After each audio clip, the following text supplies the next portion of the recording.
That's right. Next week, we can't wait to share with you our entire experience when it comes to having been on board the Disney Wish. The entire team got to experience it, and now we get to share it with you. Hey, everybody, I'm Wade for the Kingdom Report, and we love rewarding you for watching or listening to this show. All you got to do to win your very own copy of my new book, Stand Alone, The Walt Disney Way, is enter the phrase that pays underneath this video right after the live show is over. Head on over to the Kingdom Report on YouTube and enter World Showcase under this very video after the live show to be entered to win your very own copy of Stand Alone, The Walt Disney Way. Yeah, between now and Monday morning at 8 a.m. Pacific time in which to enter. If you are the winner, we will reach out to you and get this book shipped your direction, all by entering World Showcase in the comment section beneath this video after the live show. And on today's broadcast, the Haunted Mansion is coming back to Disneyland. Return details have now been shared with us. We will pass it along to you. Walt Disney World is closing an opening day attraction. We'll tell you which one. Oogie Boogie Bash tickets are going to be going on sale this week. And Epcot's new Communicore Hall. There's a lot to weigh in on there. Plus, our stay at Disney's Coronado Springs in Walt Disney World and why it might just be one of the best resorts in all of Orlando. That and so much more. Tyler Crouch is here, Katrina Manzoni is here, and I'm Wade Heath. I'm also here for another edition of Kingdom Report Live, and it starts straight ahead. To all who come to this happy place, welcome.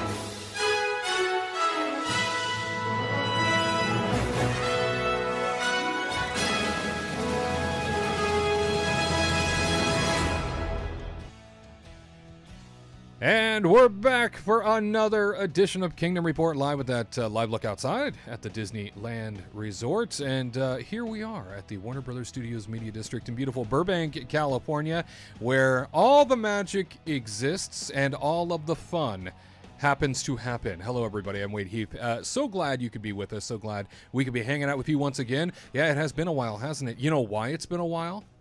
It's because myself, alongside the great one, Tyler Crouch, our theme park analyst, and our princess in residency, Katrina Manzoni. You know, we were all on a Disney Wish cruise celebrating Garrett Hassel, who isn't with us today. He will be out for the next couple of weeks. It sounds like honeymoon time has arrived. Wow. Important. Good for him. Honeymoon Good for them. time has arrived. Good for them. Good for them. That's right. You know, not many people get to go on a cruise and then go on a honeymoon right afterwards. So I know.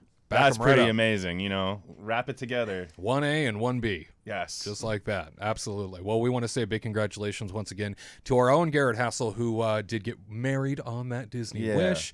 And we were all there present to see it.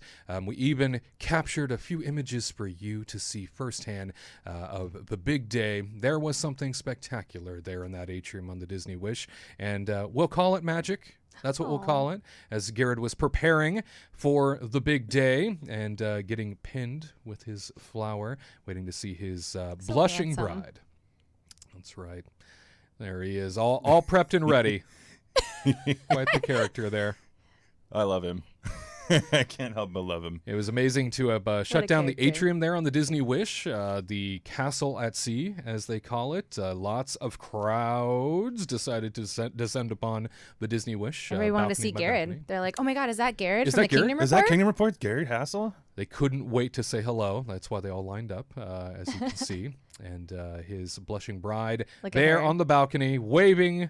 She took those princess lessons for sure. She sure did. Yeah. Sweet Ariel. Yes, for those that did not know, his bride, Ariel, does have red hair, is very much like the Little Mermaid. Has the No perfect fins. wave. Right, yes. Yeah, no fins. No fins. She had legs on this day, and boy, was she kicking them up to make sure she didn't trip down that staircase. Yeah. That's, Please don't fall. That is a heck of a gown. What a That workout. probably was a big worry of hers, but she did fantastic. escorted by her father Rex there as they come down that spiraling staircase in the atrium of the Disney Wish. There was really something special in the air that day, Oh. as the two of them are now living happily ever after. We can't wait for them to be back with us here. They're so cute. It's going to be a lot of fun to have them back, but I'm happy for them to be out and celebrating. I mean, I feel like they've been celebrating for a month now, but Yeah, hasn't good for ended. them. They should. This is a major point for them, so congratulations for sure.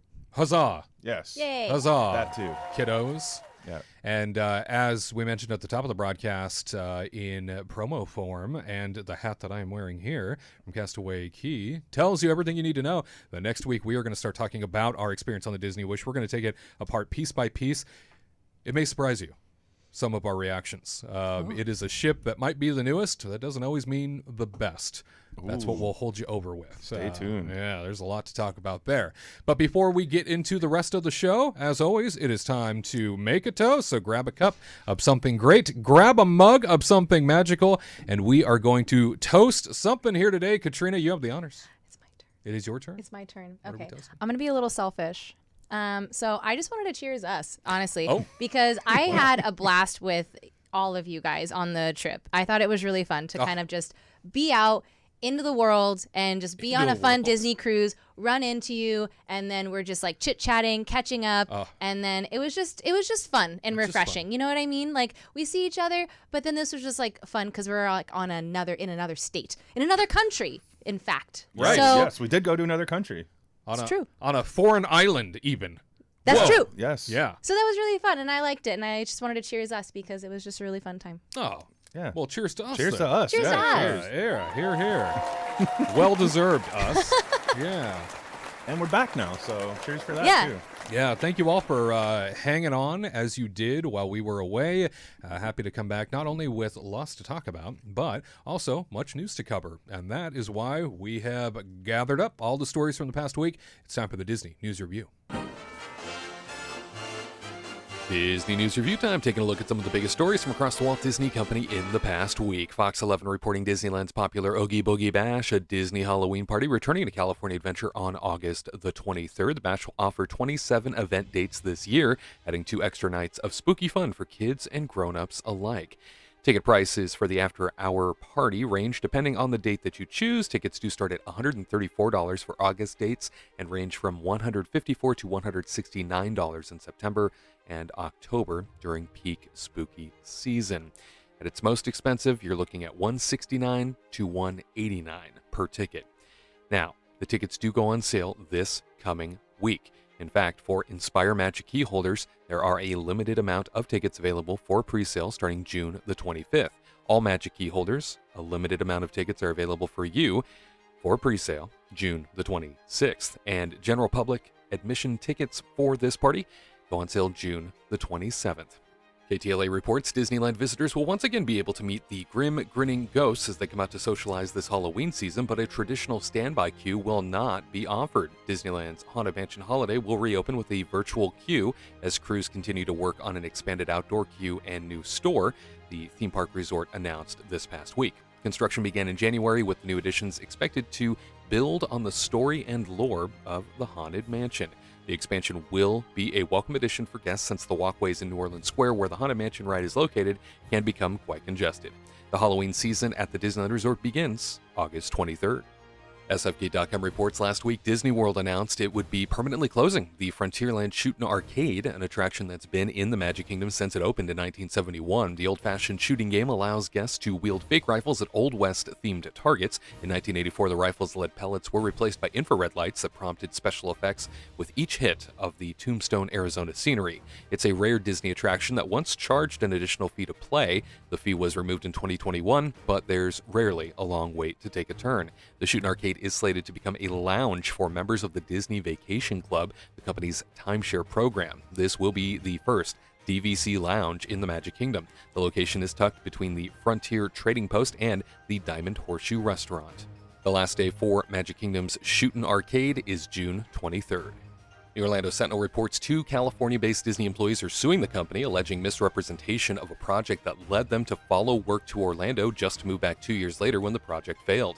A $1 billion office space at Lake Nona was touted to bring 2,000 new jobs to the area, but Disney scuttled the campus last year amid the political feud between the company and Governor Ron DeSantis. According to the lawsuit filed in Los Angeles County Superior Court, the 2 employees were among at least 250 others who thought Disney would fire them if they didn't make the move. The suit says the worker group was fraudulently induced to move and seeks class action status on their behalf.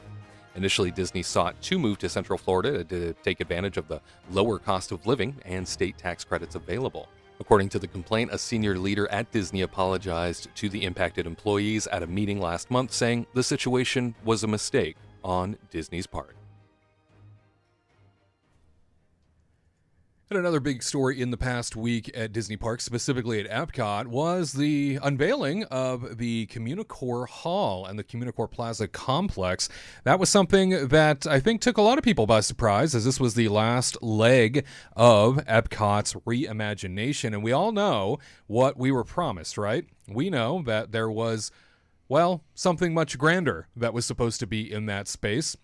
And unfortunately, we didn't get that. Through a round of budget cuts and through a round of, well, let's just say various setbacks due to not just COVID-19, but other things. You see there what we were supposed to get.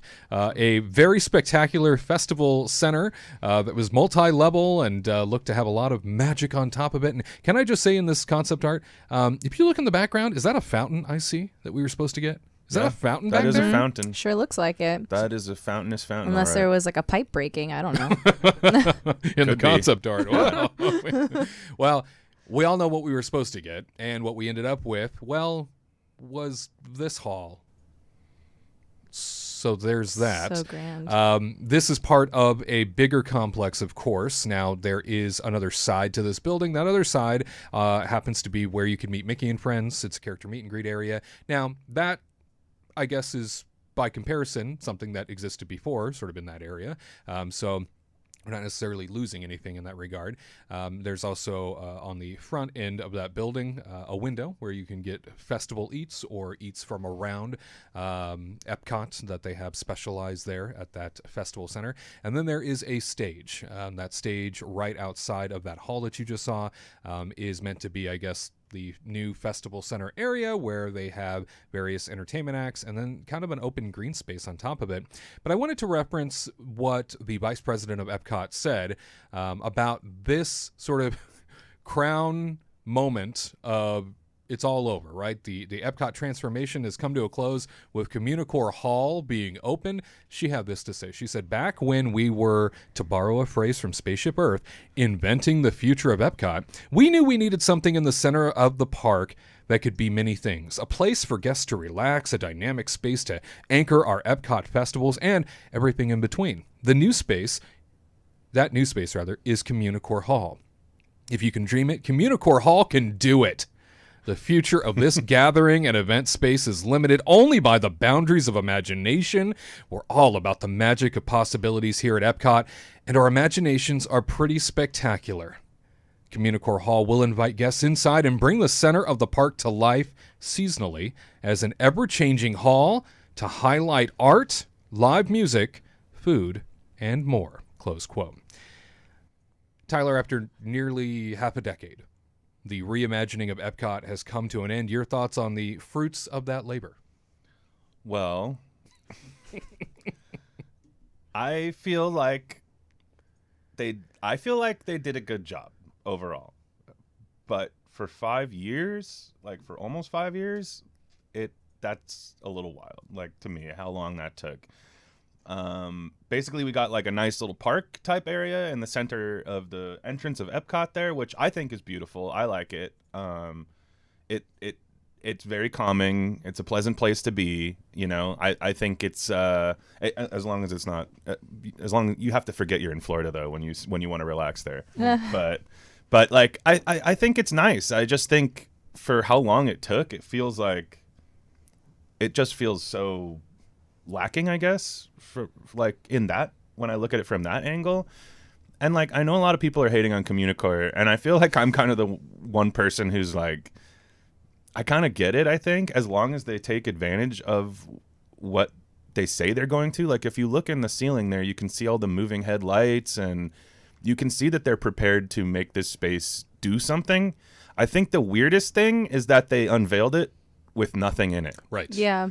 Like, It's like a blank canvas right now. and I think that's what everybody is kind of forgetting. Like, everybody's like hating on it for it being so plain and looking like an airport or something like that. But at the end of the day, that was the idea, was to make it plain so that they could eventually put things in there with the different festivals, much like that quote said. So I think the quote's kind of funny when you look at that empty room like that. But I think it's going to end up being something kind of cool. And I see so many families going through Journey of Water, and even I have a great time in there, and the little kids are smiling, and we went in there at night, and it was like a beautiful experience. And they even have this little Encanto festival going on, and I heard one day it rained, and they brought it inside to Communicore, and they used the lights and the sounds. Whoa! I mean, I just think that, like, listen, it's a flex space. That's what they built. They took away our beautiful table with the trees on top. They took it away from us, and I'm still sad about that. And I still don't get it, because I feel like they could have made money by selling dessert parties there, or I mean, they could have had like. Remember when they used to do like the Taste of the Festivals kind of? They haven't done it since before COVID, but the Taste of the Senses, and you would go there and it would be like a flat fee, and they would like bring you, nice portions of the festival food, and you could have some drinks, and like that would have been the perfect place to do that. Now, Communicore doesn't seem so perfect. Communibore, am I right? Got him. Love it. Well, Katrina, it's limited only by the boundaries of imagination. We've learned this. Yep. Yeah. According to the vice president of Epcot, it is a place that will come to life. Don't expect things now when we first open it. Yeah. Later. Yeah. Later, we'll impress you. We gotta make money first, and Right. then we'll do it. The reason why it's just a hall now is because we're having a money issue. Okay. So, let's make some back. We'll put some stuff in it. Yeah. You'll be proud. Mm-hmm. Yeah. I guess I have a question too. Like, do you think like if they do want to change it over and they have ideas for different art installations they want to put in there or whatever, like, do you think they're going to close it for like a week or two, or I mean, yeah, I can see that. I don't know. Listen, it's a blank canvas. It's weird to unveil a blank canvas. I think that's the part. Think about the endless possibilities. Use your imagination. I'm Think willing, of Figment. Yeah, I'm willing to give them the benefit of the doubt. I will say this. I noticed when the reveal of it happened for the media, it looked awesome. Did you see what it looked like when there are images of what they presented to the media as, look at this hall, and they were essentially celebrating all of the different changes that they've made to the park, and the different areas. Like, they had each wall sort of themed to each place now in Epcot. It looked great. And then they took that all away when they turned it over to the public. Yeah. As if that wasn't going to be worth seeing or something. I thought it was so strange, but I think more than anything, ending with this rather than ending with something like really spectacular or really cool, right, to be showing people the wow factor in what Disney can do, to end with an empty hall and some fake AstroTurf, right? Yeah. Some AstroTurf and a stage. That's gonna get toasty in the sun. It already was. I felt it myself. It kind of ended with a thud, but out of everything, so it has been a very long time, right? It has been up to almost 5 years. Out of everything the reimagining of Epcot has brought us, Katrina, is there one new experience or option they added that would make you go out of your way to visit Epcot now?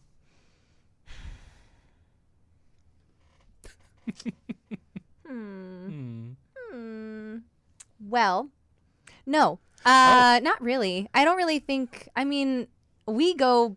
I don't know about you, but I go because of World Showcase. That's what makes me. And then Living with the Land, obviously. But other than that, I'm not gonna go oh my god, I gotta go see AstroTurf, and I gotta see this blank room, and I have to go see Encanto or something like that. I love Encanto, but I mean, they're gonna always keep changing it. It's not gonna be there forever, and there may be some shows and whatnot, but that's kind of in passing. If I'm there, then I'll go do it, Maybe if they have some type of event inside of Communicore or something like that, then maybe, yeah, I'll go out of my way to do it because we paid for it. But other than that, I'm not going to be like, oh my God, I got to get a picture with Walt's statue sitting down, you know? I think of Communicore like a second Odyssey. You know, we've got the Odyssey building on the other side over by Mexico. Sure.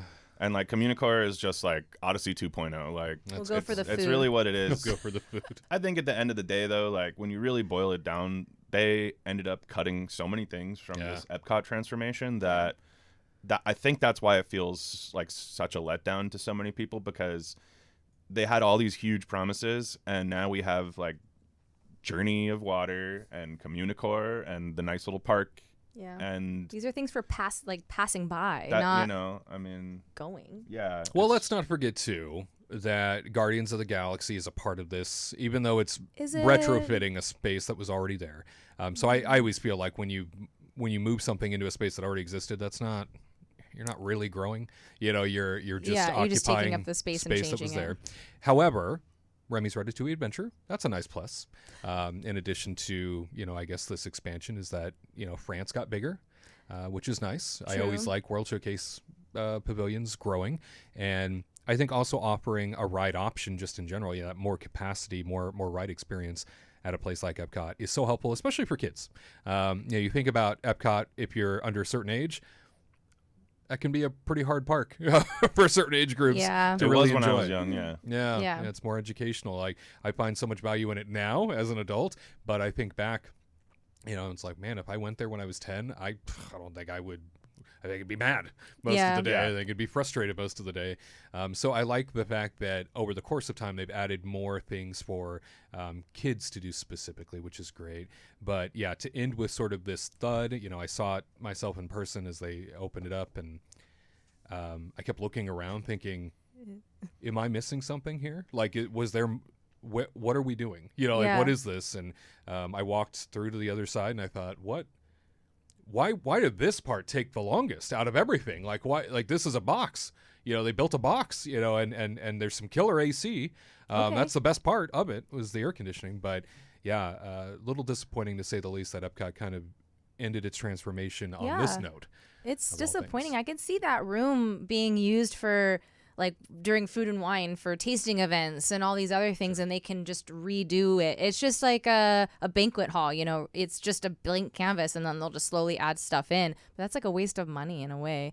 But I mean, okay, fine, that's great. But what we could have had was this such a cool area. I would have went out of my way for this, you know, because we probably would have done like a dessert party if they did a dessert party up on the top level. Yeah. Going to see and just like hanging out on the top level where it's like open air with plants and stuff, which is kind of weird to think about and kind of cool. Like I would go up there and just like kind of hang out because they probably would have different kind of food options up there too. So looked like something out of Singapore, you know. Yeah. Looked like a rooftop garden forest, you know, sort of thing. And imagine the cool view you would have had of the whole showcase. I mean, it would have been amazing. It really would have been. So it is a letdown when you think about it in that way. And to not have a fountain at all anywhere throughout that. This is Florida. I know. There's fountains everywhere. Donald gets it. To not have that feature anywhere. And I get it. We added a whole Journey of Water, right? I get it. We added a whole attraction based on water. Focal point, you know? It feels like it's missing. You know, there's now multiple levels of gardens that lead up to that Walt statue on one end. And it feels like there is a whole section of that where they take pictures because it's far back enough that you can get Spaceship Earth behind you. But there's a whole section of that where it's just sort of shrubbery. Yeah. And it feels like, well, what a waste of space this is. You know, there should be something really commanding here. Well, technically, there is kind of like a new fountain, right, at the beginning of Epcot when you walk in. But it's not really a fountain, but that maybe took its place. On the front and end, now it's like stained with gross, I don't know. It's not algae, but it's like water stains. So it didn't turn out very well. That fountain's always been there, though. They just put Florida Crusties. They just put the little glass pillars in there. You know? Yeah, to not have something on that back end, especially when you had the Fountain of Nations that was so grand. Yeah. Now, I'm not romanticizing the past at all. I'm thinking back, you know, I always weigh everything. When we get something new, it's always, to me, are we better now than we were then? And I look at what has happened now, and I think, well, based on how things were in the final years of Interventions East and West, yeah, we're a lot better off because Interventions East and West was basically shell of buildings with nothing in them. Right. And it was dark and it was pointless and And it was there was stinky. Smelled like soda. it was bad. Yeah, It was It was gross. really bad in actually. the end. Yeah. You know, so now it's like, well, at least everything's new. You Yeah. know, Sure. at least everything's, you know, For now. sparkling and yeah, it feels good. And there's stuff to do, you know, versus what that ended up being. Now, Interventions, the OG Interventions, you know, we'll take it back to the late 90s. You look at what Interventions set out to be at Epcot and what it was at one time. That was spectacular and puts this to shame, puts everything that has happened now to shame. So I look at how far we've come now. If we're rating it against the end of Interventions in that era, yes, this is better. But if we're rating it against what was there prior, I'm going to say this is not nearly as cool as I thought it was going to be. Yeah. And I'm kind of disappointed. I think the marketing is really, I mean, well, obviously this is kind of a stupid thing to say maybe, but the marketing is responsible for the disappointment because they just came out and said, this world is changing. Epcot's going to be completely different. And it's like, no, I mean, you just spent 5 years putting some plants in and we didn't get Play Pavilion. We didn't get Mary Poppins. You know, we didn't get the table, the amazing table that I could be standing on with a beautiful view. Right. Yeah. I'm kind I of glad they mean- didn't go with Mary Poppins because, like, when they showed us like the concept art, I was like, "Oof, no! Just a spinner. Yeah, Please, no. please reconsider. Just figure something else out because that looked like poop." She deserves something really Yeah. epic, you know, and to have given us just a carousel. Like, she's never had an attraction. Yeah, I and don't you need wanna do teacups. this. I'm okay. We already have those. Think of something more innovative, okay? Give her something really grand. Yeah. You know, like I don't know. She deserves something spectacular though, for sure. Well, it's disappointing, I think, to have ended this way. The Epcot reimagination. Like I said, nice to have things new. As was previously said here, it's nice to have things that are. I guess options for flex space and being able to do stuff as events shift and change throughout the year. But we're in a place right now where, I guess all of that money and all of that time, especially for how often we were routed around construction walls for years, to just sort of think we built a box and some AstroTurf and we put some plants in with some lighting. 5 years. Yeah. I mean, I understand COVID was an issue, you know, that slowed things down. But at the same time, we've seen Universal complete, you know, entire rides in less than a year. And, you know, I mean... And a universe. And a universe I mean, is coming there's to a whole the epic... surface Oh, my now. gosh. Let's change the show plans and just talk about the monsters. I'm so excited for Dark Universe. It's going to be so good. Let's just keep talking Fire. about that. Bring it on. Bring on all of the changes. Bring on all the competition. Exactly. That's what people are so worked up on Twitter and everything, and about like people hating on each other. And I'm just like, it's all good for everybody. Like everybody this needs to is the relax. This is best. good stuff. This is what was happening before COVID. It was the best time to be a theme park fan because they were racing and they were both just competing like nonstop.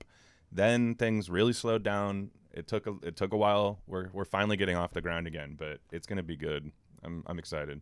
Hear, hear. Yeah. Yes. Well, if you're heading out to visit Epcot anytime soon, Walt Disney World anytime soon, yes, it is definitely something to see. We don't want to make it seem like, oh, no, don't Living even stop with the by. land. That's Living with what's the up. land. There's always the nostalgia pieces and the history that brings Epcot to life that keeps it very special. A lot of nice new things to take a look at while you're there. I guess not necessarily any real major draw, though, that came out of this process, unfortunately. We should have learned our lesson after all the concept art from Galaxy's Edge didn't come to pass. And now here we are all these years later with Epcot's concept art not really coming to pass either. But you let us know. Are you excited to visit Epcot now? Is there one thing you'd go out of your way for? Drop it down in the comments for us. All right, y'all. Get your thinking cap on. It's time for Disney Trivia. Disney Trivia Minute time, here to test our team on all things trivia across the Walt Disney Company, and we begin it today with a question about a Disney animated film from the 90s. Ooh. Oh, Tyler Little Crouch. Mermaid. Little Mermaid. Tyler Crouch, Katrina Manzone, producer Tony, off camera here, all joining us to weigh in on this first trivia question. Here it goes. In what year did Disney's The Hunchback of Notre Dame have its world premiere at the Superdome in New Orleans, utilizing 6 enormous screens and a parade through the French Quarter? Was it A, 1994, B, 1995, or C, 1996? Katrina? I'm counting. Hold on. I can tell, yeah. I'm like, how old was I? How old I'm were trying you? to remember. Such a kid. Weren't even born. Oh, that's scary. Oh, she was born. Oh, she was born. She was Yeah. born. Oh, she Wait, was alive. what were the answers again? 1994, 1995, or 1996 when it comes to what year the Hunchback of Notre Dame had its world premiere at the Superdome in New Orleans. Oh, you poor thing. Dead I know. air. I'm trying to remember things. Yeah. I want to say 94. I don't know. 94. Fine. Okay, she's locking it in. 1994. Tyler, in what year did Disney's The Hunchback of Notre Dame have its world premiere at the Superdome in New Orleans? 94, 95, or 96? At first I was like thinking it was earlier, but then because like I don't think I was that old, but then I'm thinking it's later because it was one of the first movies where they started putting in like a lot of CG, Oh, yeah. like blended in there That's with a good it. call.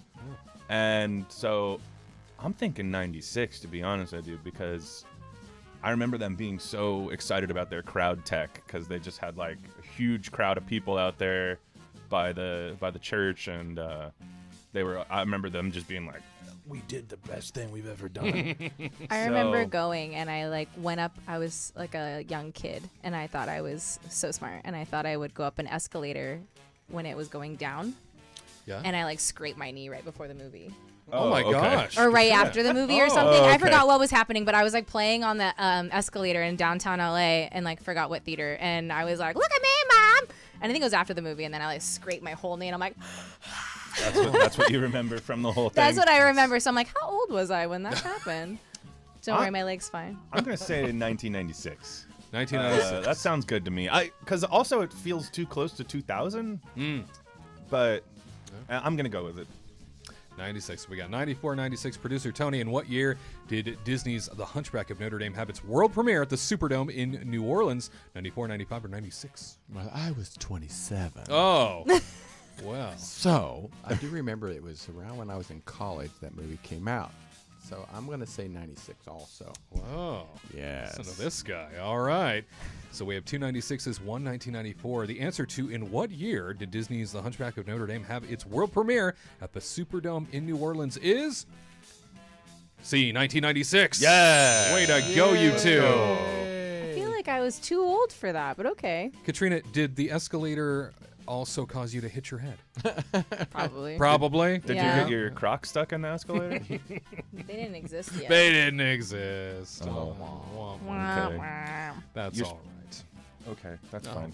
Didn't get your little slippers stuck in there or whatever? Anyway. No. Oh. I was going up, not down. Okay, I'm sorry. But her leg's I'm just okay. trying to make a joke here. This is improv.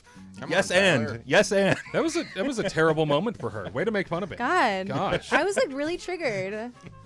I can tell.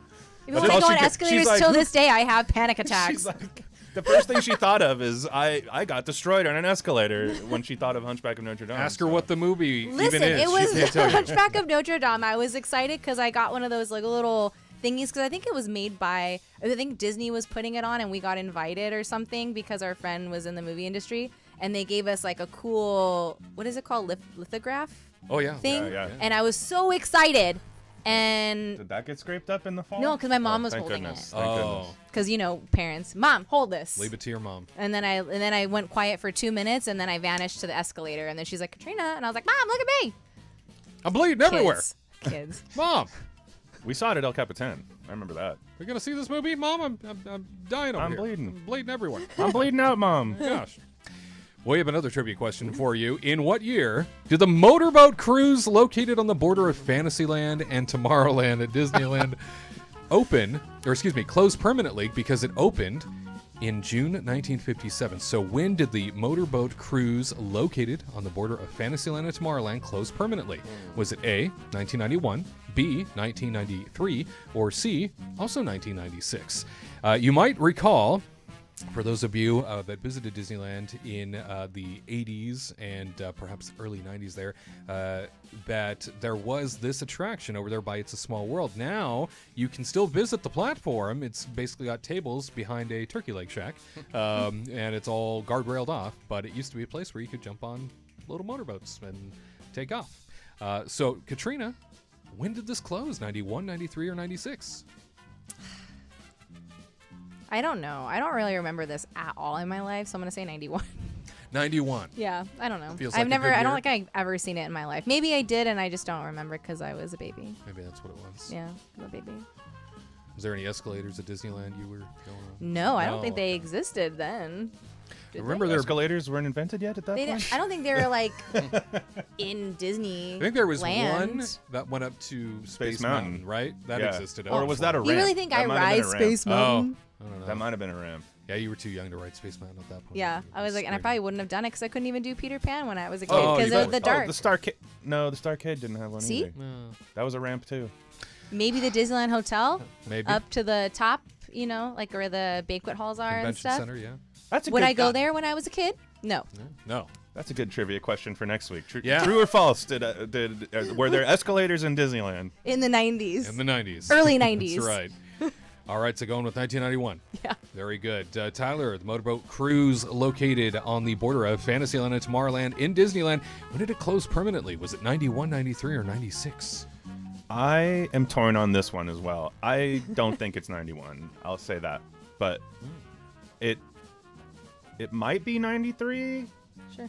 But I also don't think it's that because I feel like it had to be 96 because and even I was Ooh. thinking about it. Fred in the chat, he mentioned at a certain point Disney Afternoon took over that whole back part of the park. Yeah, right. And they turned the boat ride into Gummy Glen from the Gummy Bears. And they just put up a bunch of Fred. wood. It was just a bunch of wood signs, basically, that all were Gummy Bear people. But, I remember fondly that Disneyland Afternoon time period. And and I think that it was popular in, obviously the early 90s. So it had. you I sure feel it's like it not had to be. 93? I feel like it had to be 96.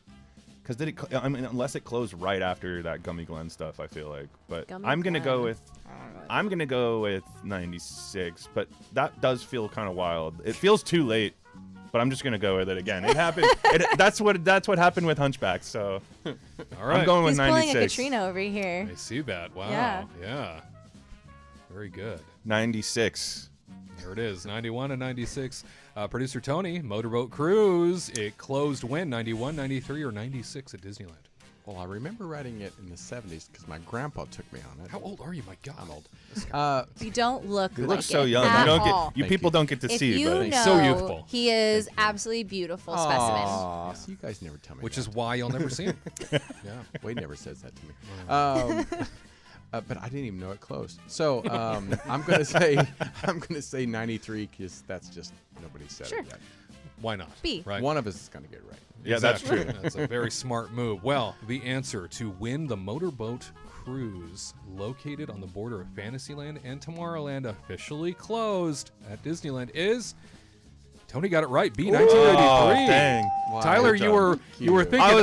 it's too late. It's too late. Oh, you should have went with it. almost I had it. just thought that because I'm thinking about, I was 8 at the time, and Gummy Bears. I mean, I didn't really love that show, but I was big into like Tailspin, Chippendale Rescue yeah. Rangers, Darkwing Duck. and Darkwing Duck. I mean, Let's and I get just dangerous.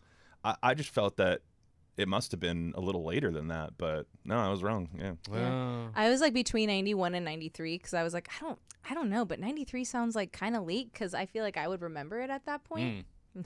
Maybe I shouldn't go back there that often. Maybe that's Or what it I was. was like just dead set running to Small World and I just didn't even pay attention. that's probably it. That's probably it. Who wants a motorboat cruise? Not me. No one's gonna look. Just Yeah. run to your favorite ride. That was like my favorite ride when I was a kid. Small world it is. Yeah. Yeah. Well, had Garrett been here, I'm sure he would have lost both rounds. So there's I that. took that for him. You took it. You took Yeah. the hit. Yeah, I Thank did. you. Well, You're welcome, appreciate Garrett. it. Yeah. Honeymoon sounds better than losing both rounds, so Yeah. he Still- made the right choice. Still on track to be the biggest loser this year. That's our guy. Oh, That's But our also a boy. winner. When it comes to trivia, he's a that winner is. in my heart. That's all. When it comes to trivia. Yeah. Well, you stick around. There is more Gator Report Live. Big old loser. You stick around. There's more Kingdom Report Live for you next. You know, Walt Disney, he is seen as sort of this mythical creature nowadays, this magical man that could do no wrong. And yet, he spent most of his life steeped in failure. From heartache to betrayal to death and even a breakdown of his own. It's often said that artists are tortured souls, and I think it's safe to say that Walt Disney was a tortured soul by his own standards most of his life. Walt Disney had to do some of the hardest things any person can do, and that is convince others of unimaginable dreams he had solely in his head. And oftentimes he had to stand alone in his own visions to make them happen. He was surrounded by family, he was surrounded by fawning fans in the public wherever he went, and yet so often he had to stand alone in his decisions and his choices. Only he understood what it was he was trying to do. He's more like you and me than I think a lot of us assume.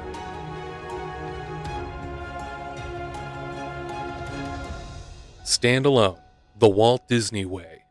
10 Lessons for Harnessing Your Own Magic. A new book by me, Wade Heath. Available at Amazon or wherever books are sold. Be inspired by Walt Disney all over again. By golly, it's time for the Disney List. Taking a look at some of the best and maybe not so great things from across the Walt Disney Company, although today it's all about the best when it comes to the things we love the most about our stay at Grand Destino Tower at Disney's Coronado Springs Resort. Perhaps you've heard of this place. It has nearly 2,000 rooms. It is one of the biggest properties on Walt Disney World, one of the biggest hotel properties to stay at, and is considered a moderate level resort. So if you've never been to Disney World before, 3 categories for you. You have the value resorts, the moderate resorts, and the deluxe resorts. Of course, deluxe, you are paying the most. Moderate, a little bit more than value. And value, you are paying the bargain rates, at least by Disney's standards.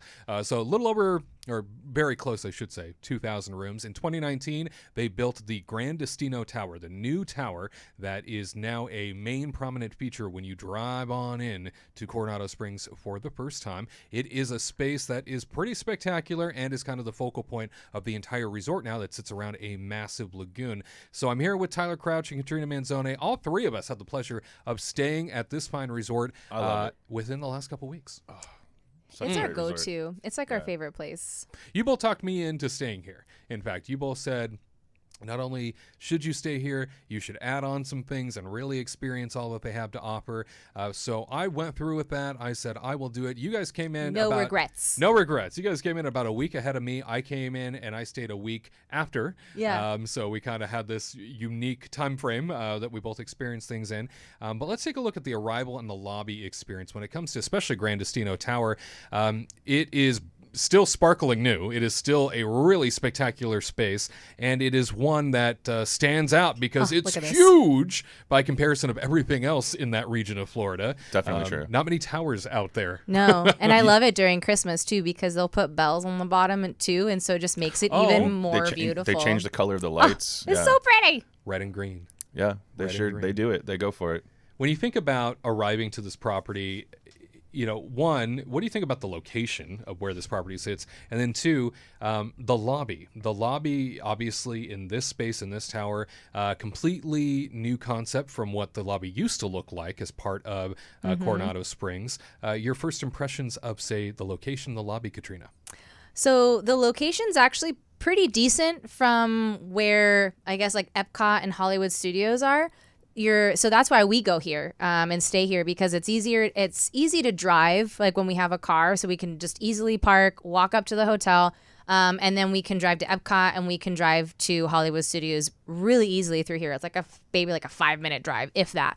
Animal Kingdom's like kind of out of the way, and Magic Kingdom as well. But when you walk into the lobby, I wouldn't even say that. I think Animal Kingdom is right next door. door. Oh yeah, true. So like instead of turning left, you turn right and then you go to Animal Kingdom. So it's actually like kind of you do turns and you're at Animal Kingdom. I think you're right. The furthest one away is Magic Kingdom, but it's like I feel like you want to take a bus to Magic Kingdom anyway. Yeah, because parking's poop. Yeah. But the lobby, look at this. This is so cool. So when you walk in, it's just this grandeur. The doors open, and then you just see this beautiful chandelier.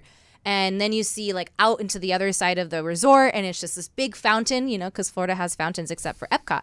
And it's just gorgeous. And then the light up on the back, it just fills my heart because it's just like pleasant colors too. It's just relaxing. It smells nice too, And it honestly. does I don't even know smell what very they pump in nice. there, but it's something that smells nice. Happiness.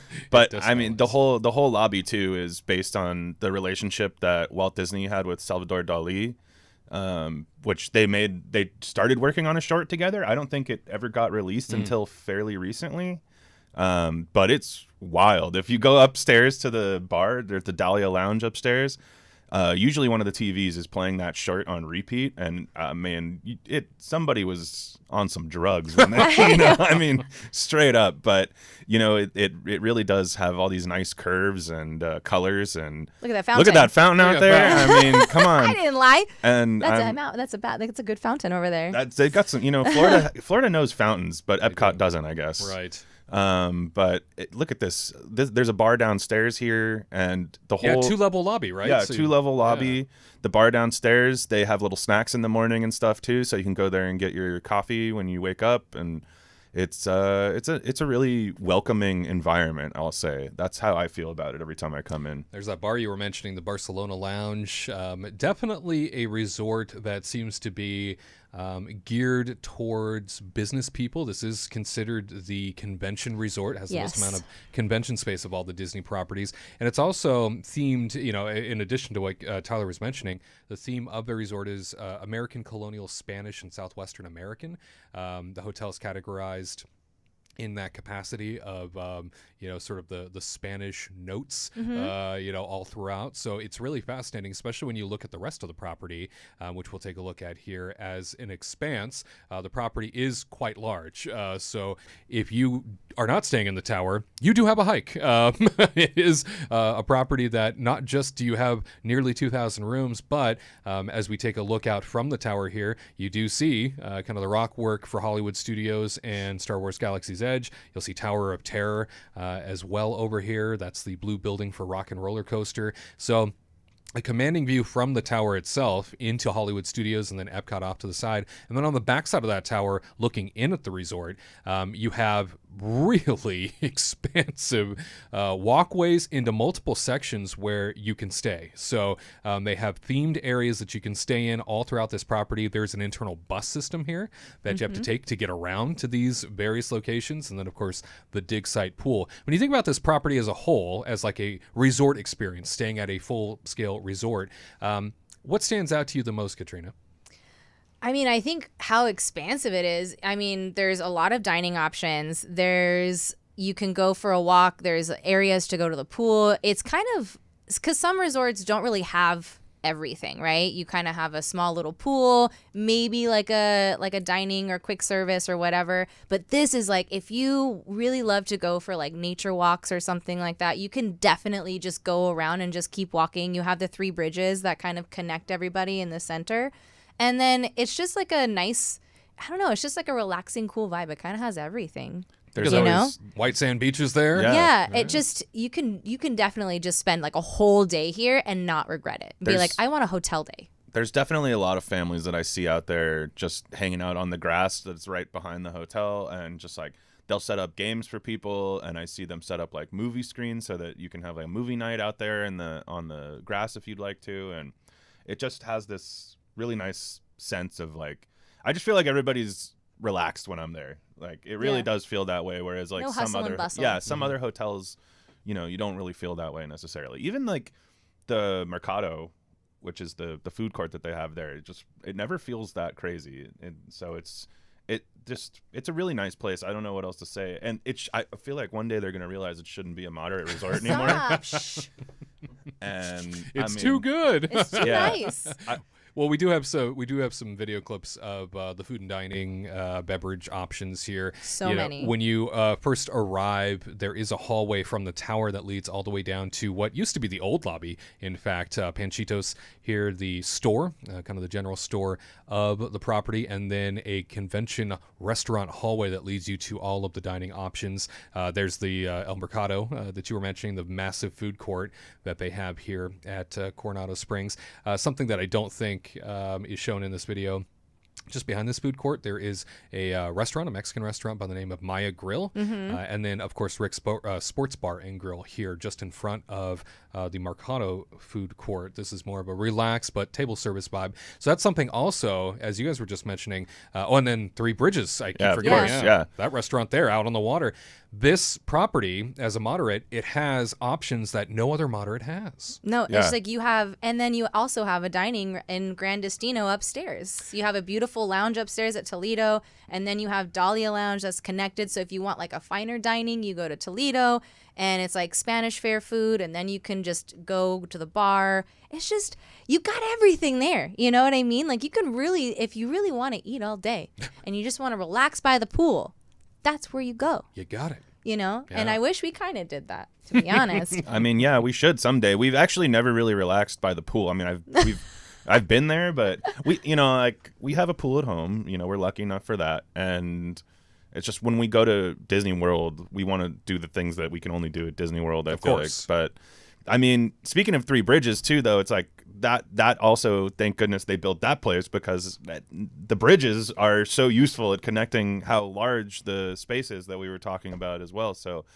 it's like, not only is it a nice little restaurant there on the water, but it also is like, has this convenience of now something you used to have to walk all the way around. Now you can just walk straight through. So I remember staying at Coronado Springs way back when. So, you know, you guys talked me into staying at Gran Destino. I remember staying at Coronado way back when, before that tower existed and before those bridges existed.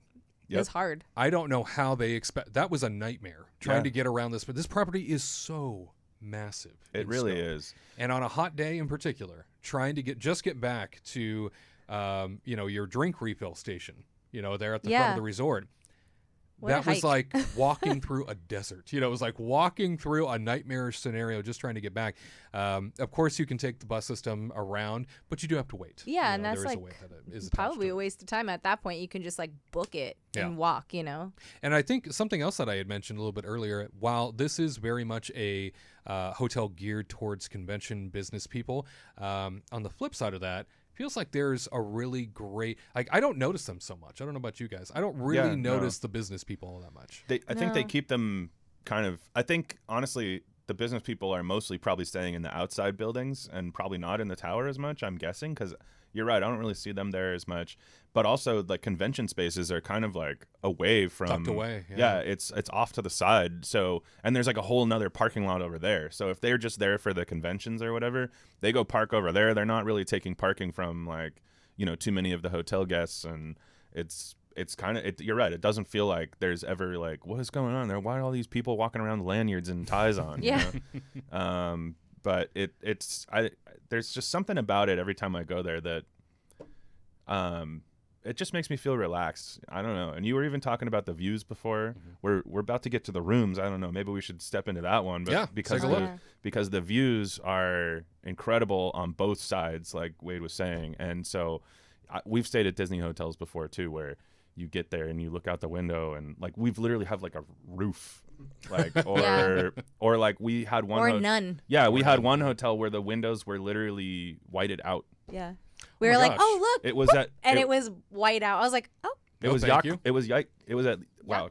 Yacht Club, and we had and it was like More a like balcony Yikes room Club. too. At a deluxe. Yeah, at a and the deluxe. balcony went out to a roof. Yeah. There and was then, no view, and then period. and then the windows were all whited out. So And then the bed was like over here, and like the TV was over here, and you couldn't move the TV. That shouldn't even be an option was for people so to, bad. to book. Wow. we were there for one night, and I told Katrina, "We'll It's take fine. it. We'll take it. But if if it was more than one night, I would have said I needed. And we got it different at a room. discounted rate too. Yeah. So we were kind of like, okay, we're not going to be in here forever. If it was like a 3-day ordeal, I'd be like, we're moving. And the way they had your room is like tucked in the corner too by a fire escape. It was really weird. Oh my gosh. But yeah, anyway. But the rooms are really nice. Wedge though. that room in, Yeah. I guess. Here.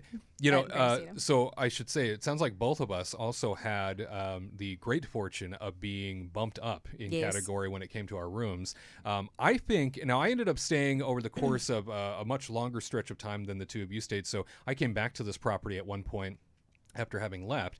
So I ended up staying in 2 different types of rooms, one of which I think is the room you guys were staying in based off the way you were describing it. Yeah. Were you in a deluxe suite? Is that what it Yeah. was called? So we have video of that. Let's take a look at the deluxe suite here. We booked like a standard and they upgraded us. We did not pay for it. Look at that. But See, it's very nice. It's Yeah. very beautiful. it is incredible. great. Yeah, this is the tower itself, Grandestino Tower. And they have those great elevators that you press the button before you get in, and then it takes you right to your floor. I love that. Yeah. Absolutely. This is like the exact same This room. might be the room we were I staying mean, they in. all kind of look the Well, same. how about that? but- Okay. Yeah.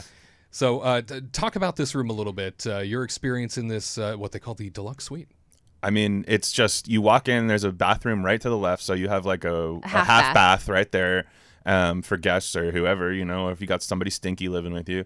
And I mean, they have this whole living room environment here that all has just completely custom furniture. Everything looks beautiful, I feel like. And everything has little accents from the short, from the film Yes. that Oh, Salvador Dali has. So if you look really close, you'll see bell designs around the light, and then you'll see like the lady with like blowing the little plant, what is it The called? dandelion. The dandelion. Yeah. So you'll see these little accents all around, and then on the sliding door, did you catch the Mickey Mouse, the hidden Mickey? On the door, yes. Yeah, on the door bolt. absolutely.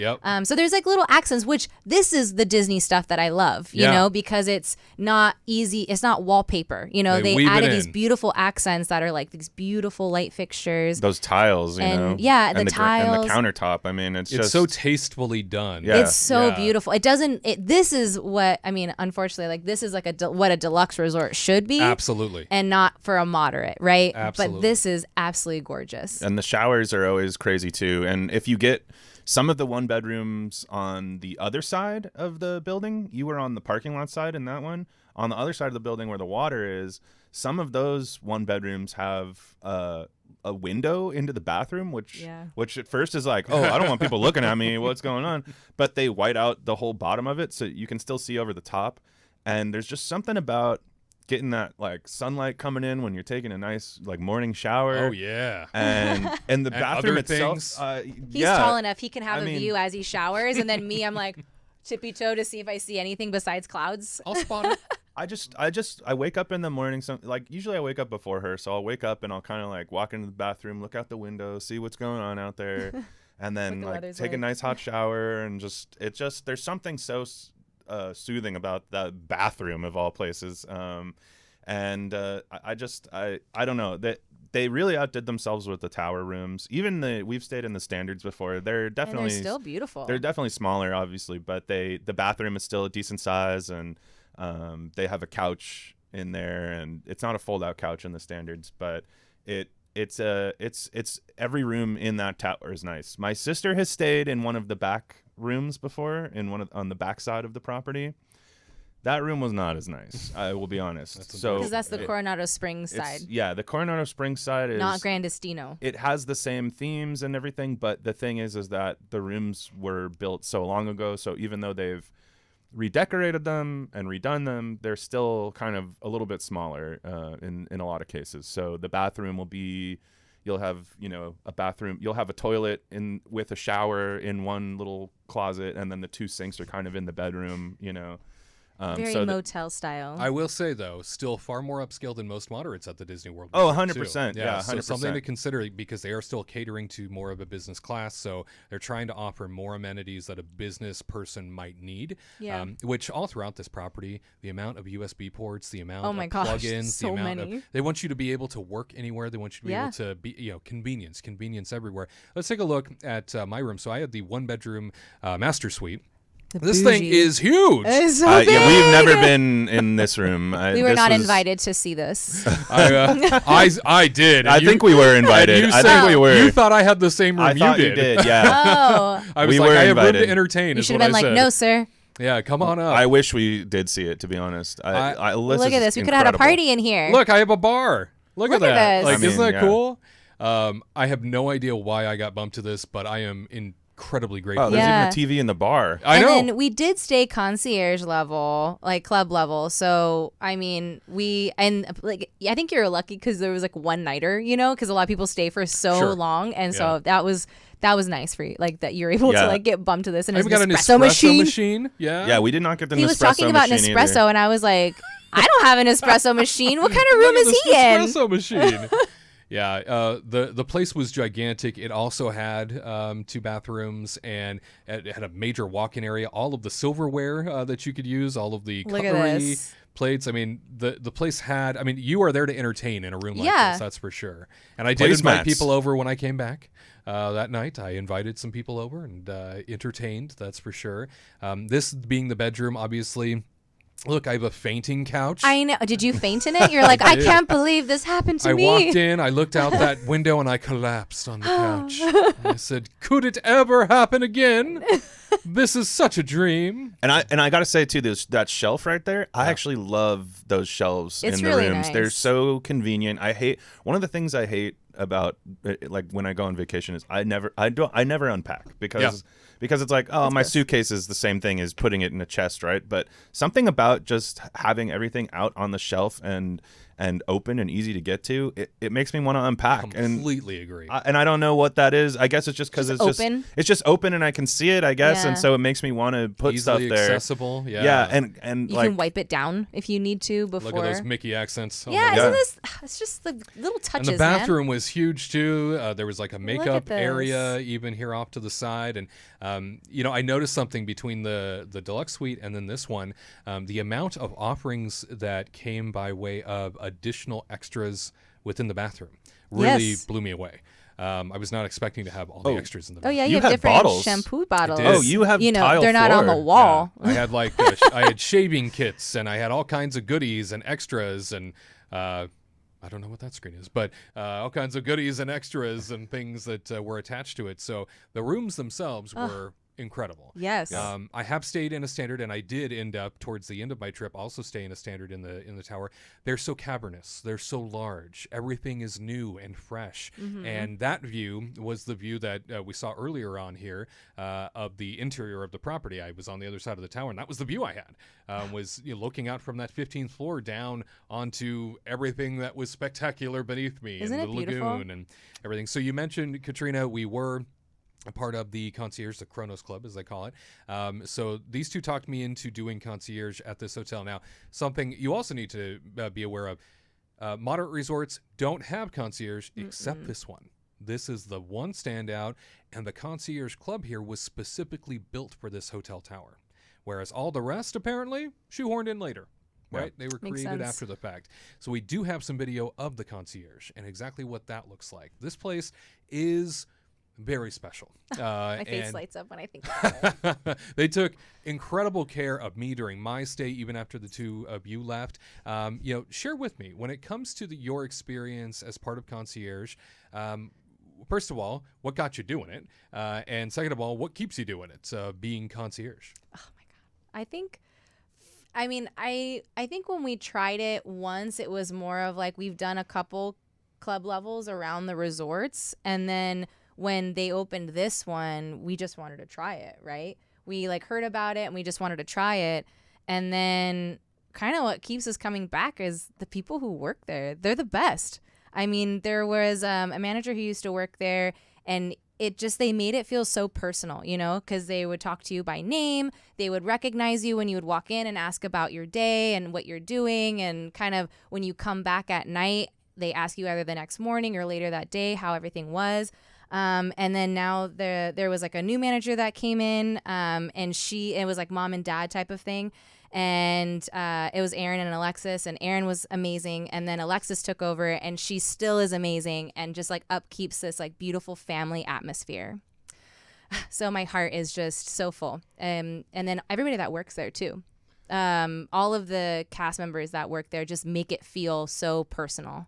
And they want to like actually take time and just talk to you. Even though they have like a billion other things to do, they want to make it personal to you, which I love. As busy as they are. Well, that's for sure. the first time we went there, when we met Aaron, he immediately knew our names. He introduced himself like so warmly. He checked us in, because when you have concierge, you can just skip the lobby line and go straight up there, and they'll check you in upstairs.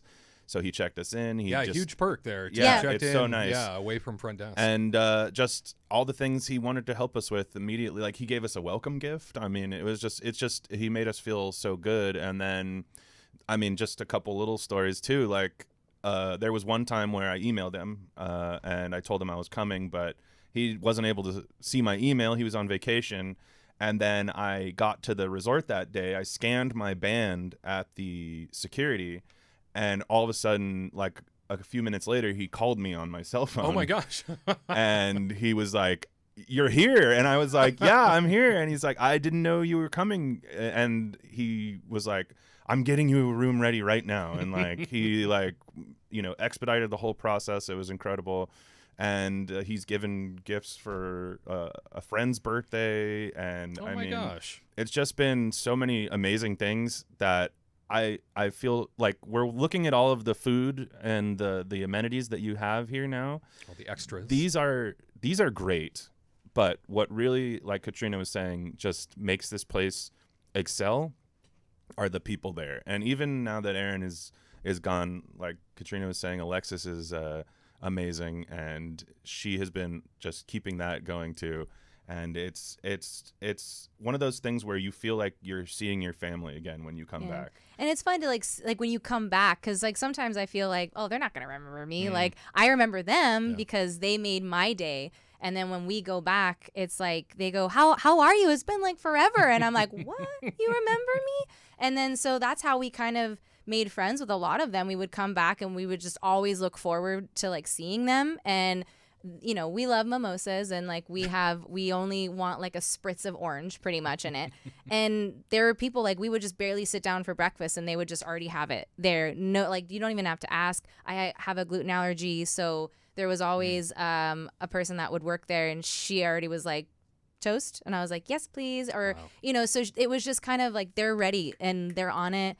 And then plus on top of it, the stuff that they give you is insane for a moderate club, right? From the videos, it looks so big and massive. There's tons of seats. There's a kid area. There's like all these different things. There's like a huge refrigerator full of drinks. They have like 2 espresso machines, and they always have like a big breakfast type of stuff with like endless bacon, and like it's good. And then they have like dinner like items, and then at dinner they always have like a wine and beer, and they have cordials at night. It's amazing. Everything's included as part of this experience. And I look at sort of the price tag attached, and I think for a moderate resort, for the money that you're saving staying at a moderate, why not put it towards something as special as this concierge if you're gonna use it, and it's worth it, right? If you're not a person that really cares about that stuff because you wake up early, you head to the park all day, you come back exhausted, then I would say this is not for you. But if you're the person that likes to just leisurely wake up when the sun comes up and then just want to take your time in the morning, eat, read, maybe work a little bit, that type of stuff, and then you come back from the park and you just want to eat some snacks and whatever, then yes, it's kind of worth it at that point, We haven't been to all the clubs in Disney World. But we've been to a good handful, and like we were saying earlier, they're all in the deluxe resorts. The only thing deluxe about these resorts at this point, now that we've seen like how all the room remodels are doing and everything, is the fact that they're closer to the big parks like Magic Kingdom and Epcot. That's really what you're paying for if you really think about it at the end of the day. So if you want to save some money but you want to have access to the park, I mean, just stay at Gran Destino and get a mini what do they call them? Minivan. Get a minivan. Yeah. Because I mean that'll cost you less money than staying at one of these super expensive deluxes. And I'm sorry, you're just gonna have a better experience here because like the team, the culture in this hotel is incredible. Yeah. And that comes from the top, I think. And the team there, not just in the concierge lounge, but like I feel like everybody that we talk to there is in good spirits and they're always great. And so I feel like I there's no reason for us to go to a deluxe resort ever again. I feel like we need to have like a Team Kronos Club shirt and like a Grand Destino hat, and then I just would wear it. promote all the time because I'm obsessed. I have fallen in love with it at your suggestion. You're right. Yeah. People, Jessica, Ashton, Tim, Dylan, Lisa, the whole crew there. Alexis leading the pack. They have created a real family atmosphere where you feel not only taken care of, but like they care. They actually care. There's a true investment in who we are as people as we come in. It ended up being a great place for me to stay. You mentioned, it's a good place to work. Yeah. Oh my gosh, absolutely. I definitely have worked in there. the club a couple times, and when we were staying there, and then also in the room, like it's just quiet, Absolutely. and simple. And then even at night, like you don't have to stay at the club level. We would always go to Dahlia Lounge because Dahlia Lounge is actually really nice. There's like really great food. And I didn't mention though before in like the Kronos Club, everything's kind of Spanish inspired food, which is great. And I think that's really fun and kind of not very Disney-esque, right? Because Disney usually always just wants like the basic fare that people are always going to eat. And yes, there's like bacon and sausage and stuff, which is great. But then for dinner, they always have like a fun like Spanish type of thing. And I'm obsessed. But then Dahlia Lounge, it's just, there were a few bartenders that when you would go up and stuff, they would recognize you and that made him feel good. Yeah. And the views outside are all of, you can watch like the fireworks and stuff from Hollywood Studios, and they make a mean espresso martini up there, which is really nice. But yeah, that whole resort is great. And then you can get gluten-free churros over at Three Bridges. Now there's a winner there. Well, this You property, just keep eating and just drinking and just have fun and talk to consume. people. Yeah. This property is very special. If you haven't had the chance to stay at Coronado Springs, specifically, try out Grand Destino. It is a tower that is a resort unto itself, that has all the extra amenities that you won't find at any other moderate, and is more like a deluxe than any other property at Disney World. As Tyler was mentioning earlier, hopefully they don't get wind of that and change the category. Don't up the price. It is interesting. Just one last thing to mention is it is interesting that like really the tower is more of the deluxe experience, and then the rest of the hotel is more of the moderate experience. So it's kind of both types at the same time. It's like a hybrid of the two, balance. So, but those moderate folks that might stay, in sort of the clustered areas outside of the tower, have access to all of the amenities that you would never receive on any other moderate property. At any rate, you folks, let us know. Have you stayed at Coronado Springs before? Are you thinking about it in the future? And will you stay at Grand Destino? We cannot encourage it enough. If you want to spring for the extra concierge, I can tell you it's worth it. Alexis and her team will take very good care of you. Well, my friends, that about wraps things up here on this edition of Kingdom Report Live. It's sad when it comes to an end, but we are so grateful to have had this time with you on this weekend. You see my hat here if you're watching live. Castaway Cay. Next week, we are talking about our Disney Wish cruise line experience, everything that you need to know from start to finish. We begin our deep dive next Saturday at 3 p.m. Eastern, 12 p.m. Pacific for an all-new Kingdom Report Live. See you next time.